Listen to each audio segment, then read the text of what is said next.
What's up, everybody? My name is Jason. Welcome to Small Biz. It is Thursday, March the 2nd, 2023. In today's video, I'm going to tell you whether or not XELA is about to be the mother of all short squeezes or a total effing disaster. So get ahead, pull up a chair, grab a cup of coffee, ice cold beer, glass of wine, a whiskey on a big rock. Here we go.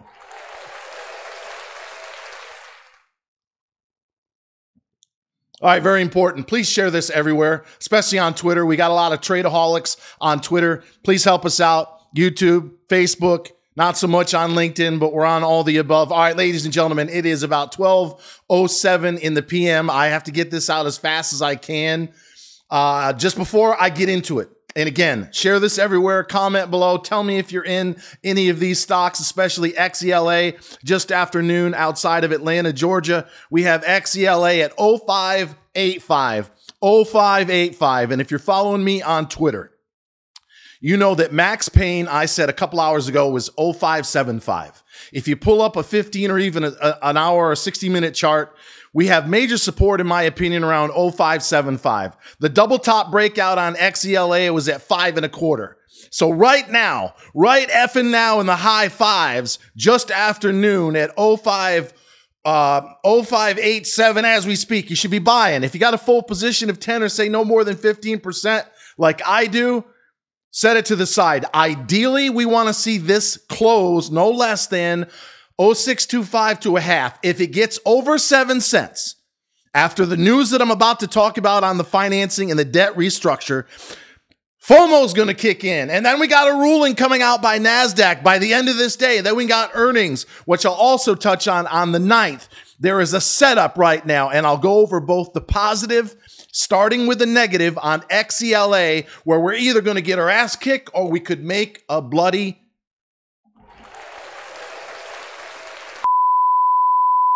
fortune. All right, quickly. Be Big put out some news.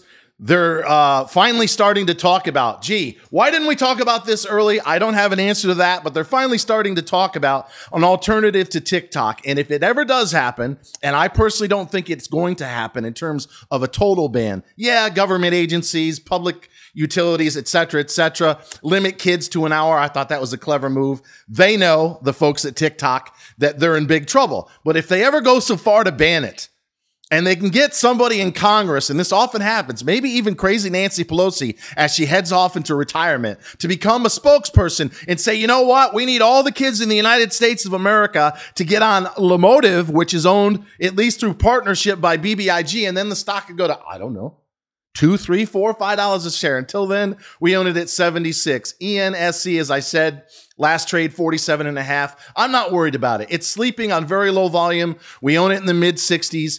ENSC, we're fine. GMBL is the big hit, right? We're all cut in half. Some of you are worse than that. Wait for signs of life.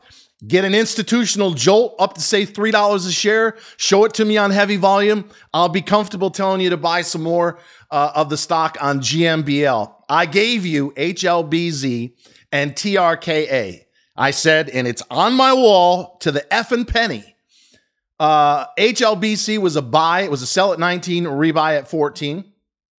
And I said, if TRKA broke through $50, wouldn't it be nice? It broke through 50 cents on volume. It was going to go. It had a chance to run to 71, which is the last down bar, AKA major resistance from last August. So those two stocks, if you had cash, you should have bought them. I told you repeatedly, HLBZ, sell it at 19, buy it at 14, and TRKA at a half. And you might be saying to me, well, why didn't you tell me to buy it at 36?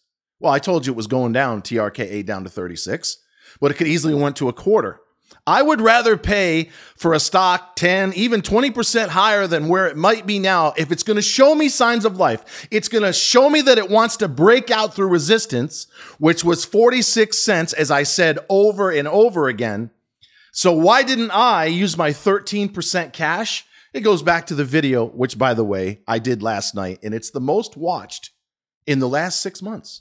I think we might hit 3,000 views. So what is that? 3% of my 75,000 and change YouTube subscribers might actually care if we're shutting down or not. And as you're about to find out over the course of the next couple of weeks, when I put out an email, it's up to you.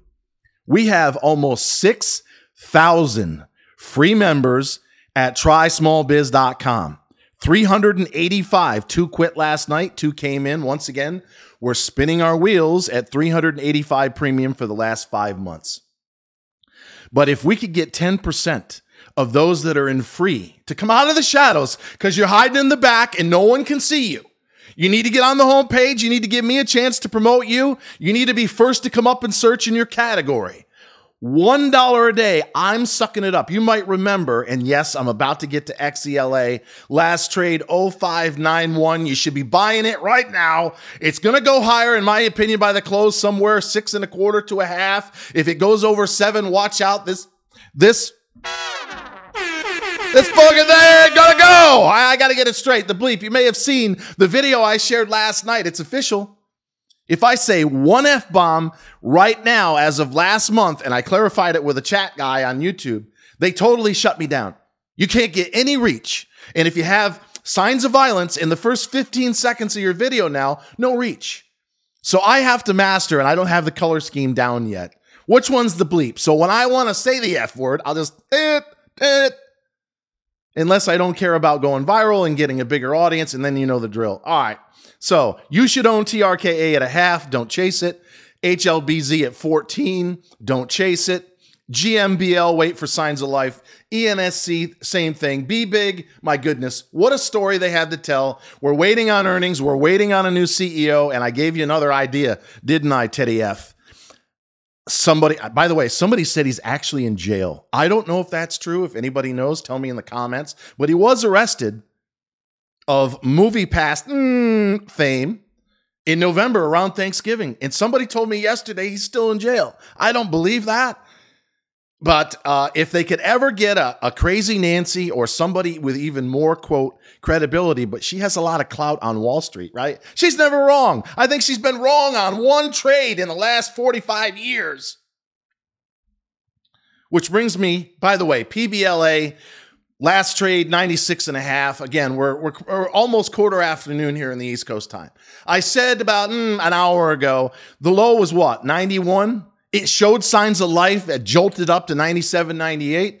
Put your buy if you want to buy more in the 92-cent range on a pullback. Again, last trade, 97 cents on PBLA. I expect they're going to want to get it back over $1. Why? They just did a reverse split not 3 months ago. A major offering at 2.25. Those guys are down 60%. We're off 20, 25%. So, hey, PBLA, and I actually wrote their investor relations this morning, you don't want to get stuck down under $1 again, so get the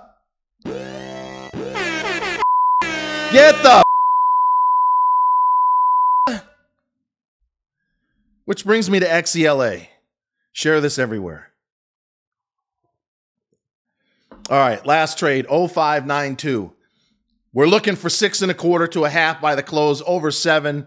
Buckle up. Here's the negative side of the story. It's been the redheaded stepchild, XELA, for the last many, many years, right? Every rally fails. And a few days ago, when I repeatedly told everybody, if you don't have a full position at a nickel or less, get some. I got a little bit, tiny amount at 0471. All-time low. $6 million market cap. The CEO, whose name is PAR, P-A-R, makes double that. I've never seen that as I'm drooling all over the place. Now we're up to 6 cents. I've never seen the CEO make double the market cap on a company doing $1.2 billion in revenue with 17,000 employees. That's why I think this is the mother of all short squeezes. I'll give you the positive story in a second, and it's about as juicy as it gets. But let's pretend it's the negative that actually happens. The hearing, we're supposed to hear news maybe today, but I don't think it'll be today. It'll probably be tomorrow, Monday, on whether or not NASDAQ is even going to allow them to stay trading because it's down under 10 cents a share. But let's assume they say, no, you're out. And they ignore the fact that they just did a $50 or $60 million financing, a restructure of their debt. So they've got enough money to last them through the rest of the year. They obviously have their creditors that are willing to work with them. But let's assume that doesn't make an ounce of difference. And they have horrific earnings Slow down, Jason. They have horrific earnings. 0595 buy the effing stock XELA right now. Let's say they have lousy earnings on the 9th and they announce a reverse split and they get demoted to the pink sheets or the bulletin board. It's a disaster. So max pain, in my opinion, I don't think it's going down split adjusted lower than the huge breakout at 0525. I think it's going to stop at 0575. I don't think it gets any worse than 0525. If we actually wipe out what is going to be close to 1 billion shares of trading today and go back under a nickel, then it is a disaster. And we're looking at a 30% hit if you own the stock as I do at 068, 07, whatever. And by the way, everybody, as I'm choking, everybody had a chance to get out on the run to 07 and change. That was a bullshit candle at 07 and a half, some institution playing games, but you had a chance to get out at 07.2 or 07 and a quarter at even.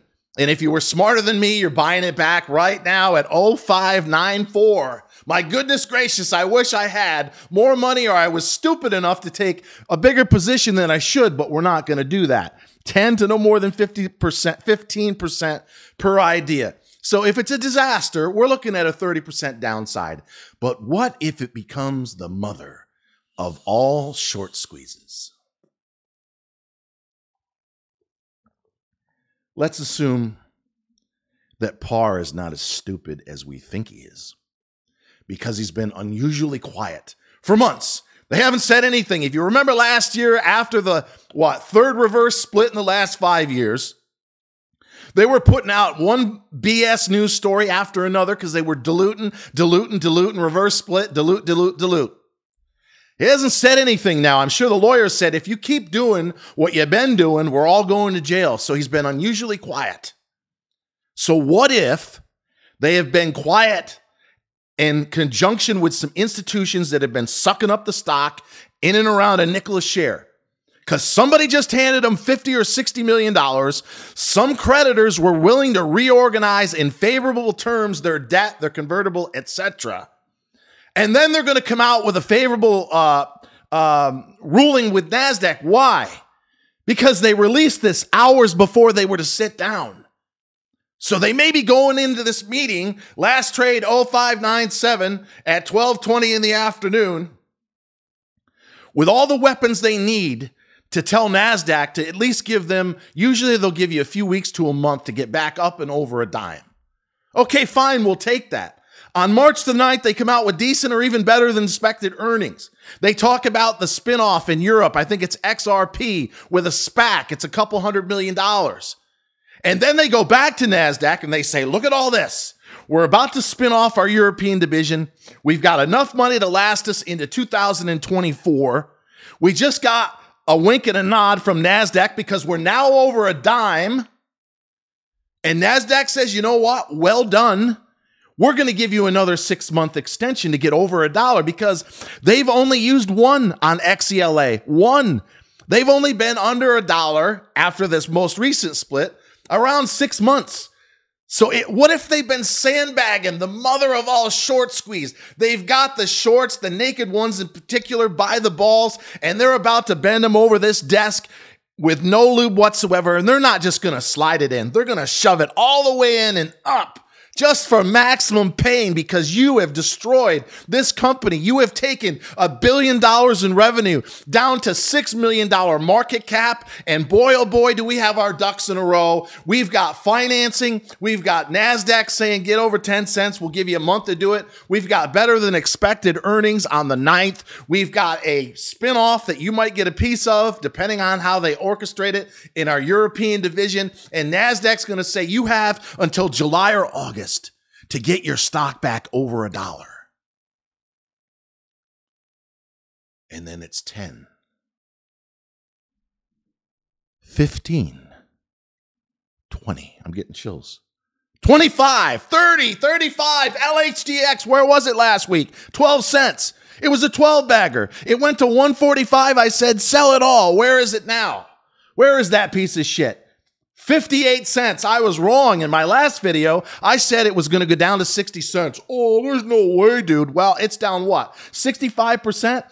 So I was wrong. It's now 58 cents. And you know what? I think there's a 50-50 chance based on the chart that I looked at a few minutes ago. It's going into the 40s. Let me say that again. LHDX may in fact go into the 40s. I would not go anywhere near it. They screwed the bulls. They fucked the bears. Everyone got screwed by what I consider to be a crooked organization. But this XELA, this stock is going to trade 1 billion shares today. What if they come out and they've got everything set up? They've got the earnings. They've got the money. They get the extension. They get 6 months to get this thing going over $1. And you've seen it. You've seen dumb retail money get all lathered up. The same people that were shitting their pants under a nickel will be all over this stock. Last trade, 6 cents a share, moving in the right direction. They'll be all over this stock at 10 or 15 cents. And where do we own it? Under 7. Until next time, share this everywhere. Ladies and gentlemen, always remember that I love you and I really appreciate you watching.